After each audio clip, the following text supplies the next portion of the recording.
All right, so we are here to talk about Devin Booker. Has he peaked out as a scorer? Is he capable of averaging 30 for a season? Erik and Steven here with you. Obviously, I'm Steven. That's Erik. We've switched roles. I'm the one with the laptop open and kind of steering the conversation. So let's have some fun with this. Off the top, Erik, do you think that Devin Booker is capable of averaging 30 for an entire season? I think absolutely. I don't even think it's a question. You can look at last season, and obviously, like his averages were okay, a little bit dipped from his peak, but I think his shooting percentages can take a step up. And also, like you look at how often he shoots out of double teams, despite being one of the most double team player, he shoots the least amount out of it out of most of the guys in the top 10. I think there are a lot of points where Devin Booker kind of relies on making the right play, which you love overall. But if he really wanted to force it, hashtag unethical hoops, I don't even think that there's a question that Devin Booker could average 4 or 5 more points per game, which would put him in that 30 point per game category.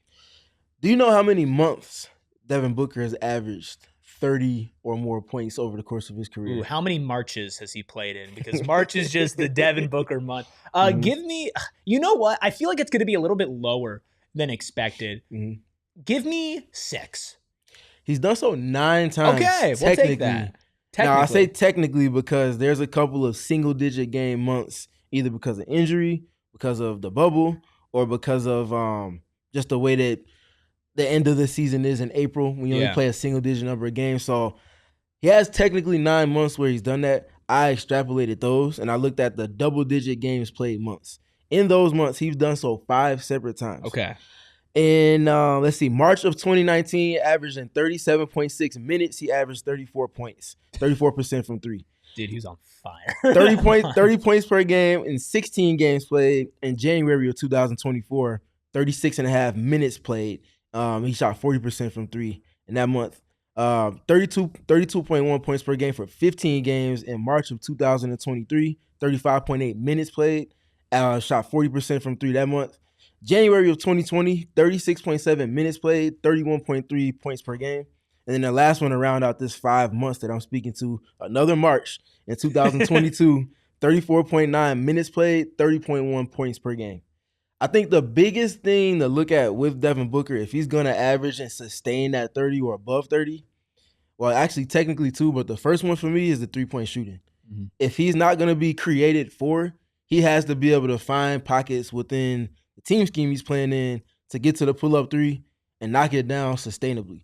I think one of the best seasons he had was 1 year with CP. I think it was 22, where he was averaging 30 in one of these months, and he was coming off of screens. Every now and then he would see drop. If that big wasn't up, he wasn't hesitating and letting it fly to the left or to the right, and it was just going down time and time again, especially from the top of the key. He has to have that shot.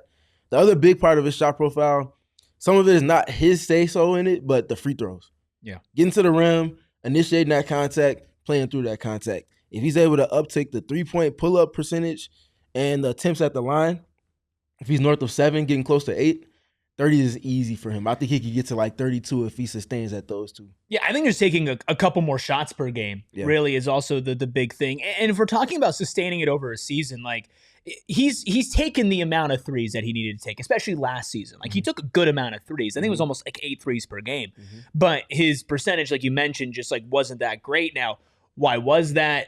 Was it an offensive philosophy thing? As in like he was uncomfortable because they didn't have an offensive philosophy? You know, was it just a down year? Sometimes that just happens for score first guards, and a down year still averaging about 26 points per game. I think that one of the biggest things for him that I want to see this season, and if it's going to relate into 30 points per game for the entire season, it's got to be a hot start, right? Devin Booker has kind of notoriously been this guy who, I mean, he's effective to start the season. Don't get me wrong. Like he's still one of the best players in the game. But once that calendar turns over, you get into January. Like how many of those months did you mention were in the January to April portion? Every last one of them. Every single one of them, right? So like March is the funny joke because March is like Devin Booker's month. He sometimes puts up like Michael Jordan numbers that month, but really it's the second part of the season from January to April when he turns it on. He needs an October to December stretch where he walks in and he's just going, because this season specifically, why I think this is his best chance to average 30 points per game is because from game 1, day 1, he is probably at the perfect peak of like, you are at your best and the team needs you. When the team really needed him to be that guy before, I don't think he was at his best. He was still good. But like now you're in your prime, right? Now it's like this perfect marriage of your usage percentage, how much that usage percentage is going to turn into actual shots attempted instead of passes made to a Kevin Durant or a Bradley Beal or a bunch of other veterans that you're sharing the court with. And then hopefully with Jordan Ott and the offensive philosophy, getting him open, getting him off the ball, set up threes. Jalen Green grabbing an attention to the paint, which leaves him with an extra inch of space, which is all he might need to uptick that 3-point percentage. It does feel like, even if it doesn't relate to like being a top 4, top 6 team in the West, that this is the year for Devin Booker to put up one of those seasons that they make YouTube videos about 15 years from now and be like the year that Devin Booker led the league in scoring and set the NBA on fire. Like that feels like he's walking into that situation this year. For sure. And I think talking about that situation, the Jordan Ott of it all matters. I think the spacing templates that he's going to be working out of, I think the manipulation of the screening action to create those pull-up 3-point opportunities for him is going to look different than it did last season. I think personnel-wise, he has some unique pieces that can create those opportunities for him. And I think Jordan Ott is going to challenge him. How much can you get out of that pull-up 3-point shooting dynamic of your shot profile? We know you're elite from the mid-range on volume and efficiency. We know you can be a presence downhill, getting to the rim and scoring efficiently there. Can you get to that pull-up 3? And then the other big thing within all of that I want to mention too is he going to be able to get some shots off the ball?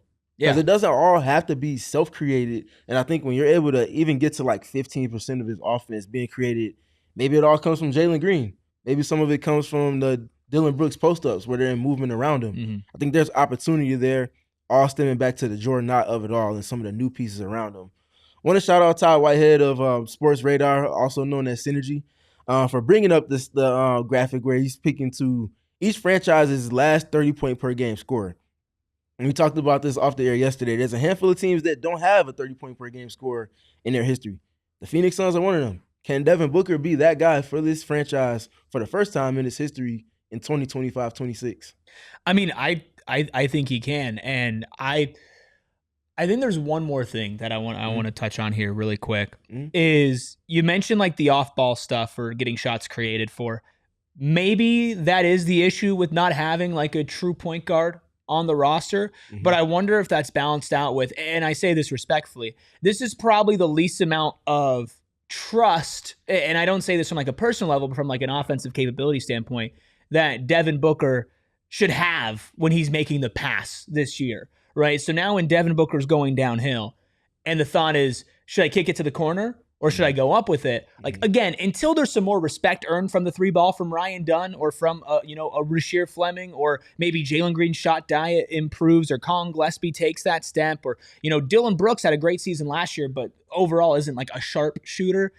I think more so than ever, he's going to know that switch has to be flipped. And so I don't know how much is going to be created for him. I hope that it is. There are some good passers on this team. I don't know how many great passers there are besides Devin Booker, but I do think that mentality-wise, he's going to lock in on that and take those couple extra shots, and maybe his percentages dip, but I think he takes enough to get that up. Yeah, there's going to be a mindset shift for him. It's going to be more so, I need to score.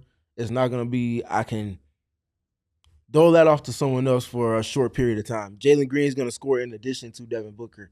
No one else going to score over Devin Booker with the way that this team is set up. And I think that mindset shift, as well as the context shift, because he's looking around, there's not another player that should be averaging more points than him on this team. Oh, God, no. And because of that, there's a certain type of accountability and responsibility. So I think the approach will be different. The way he's featured will be different. And I think generally the way he kind of goes about operating is going to be different this season. What do you think? Can Devin Booker average 30 points per game in this upcoming season for the Suns? Can he be that first player that does so for the franchise? Talk to us in the comments. Let us know what you think below, and we'll talk to you soon. We all silly like the mayor.